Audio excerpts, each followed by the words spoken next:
వేట్లపాలెం నుంచి 9 మంది ట్రీట్మెంట్ కోసం వచ్చారని తెలిపారు కాకినాడ జీజీహెచ్ సూపరింటెండెంట్ లావణ్య. లోవరాజు అనే వ్యక్తి చికిత్స పొందుతూ చనిపోయారని అన్నారు. మిగతా 8 మందిలో 3 పరిస్థితి సీరియస్గా ఉందని, వెంటిలేటర్ మీద చికిత్స అందిస్తున్నామని వెల్లడించారు. ఎమర్జెన్సీ వార్డులో 3, బర్నింగ్ వార్డులో 5 చికిత్స పొందుతున్నారని వివరించారు. బాధితుల పరిస్థితి ఎప్పుడు ఎలా ఉంటుందో అంచనా వేయలేం అంటున్న కాకినాడ జీజీహెచ్ సూపరింటెండెంట్ లావణ్యతో మా ప్రతినిధి Sai Sudheer face to face ఇప్పుడు చూద్దాం.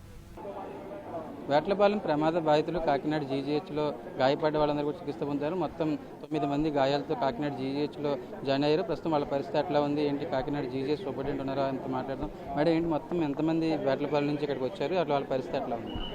మొత్తం 9 మంది వచ్చారండి నిన్న. 9 మందిలో 2 స్త్రీలు 7 పురుషులు. దానిలో ఒక పురుషుడు మార్నింగ్ మరణించడం జరిగింది. సో ప్రస్తుతం 8 మంది ఉన్నారు మన దగ్గర. ఎట్లా ఉంది మేడం ఉన్న మిగతా 8 మంది కండిషన్ ఎట్లా ఉంది?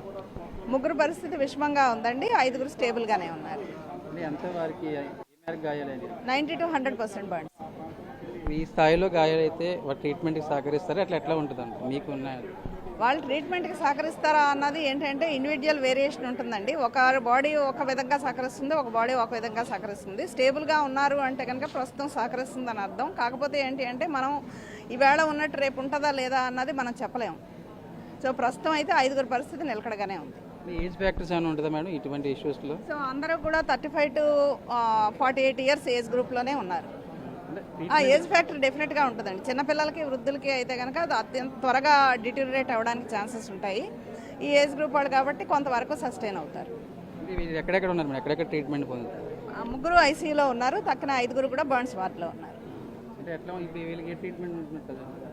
వీళ్ళకి మెయిన్ థింగ్ ఎలక్ట్రోలైట్ డిస్టర్బెన్సెస్ రాకుండా చూసుకోవాలి. ప్లస్ దాన్ని బట్టి బాడీ ఎలా సహకరిస్తుంది ఏంటి అన్నది. తర్వాత సెకండరీ ఇన్ఫెక్షన్స్ ఏమీ రాకుండా కూడా ఇన్ఫెక్షన్ ప్రివెన్షన్ కంట్రోల్ చేస్తున్నాం.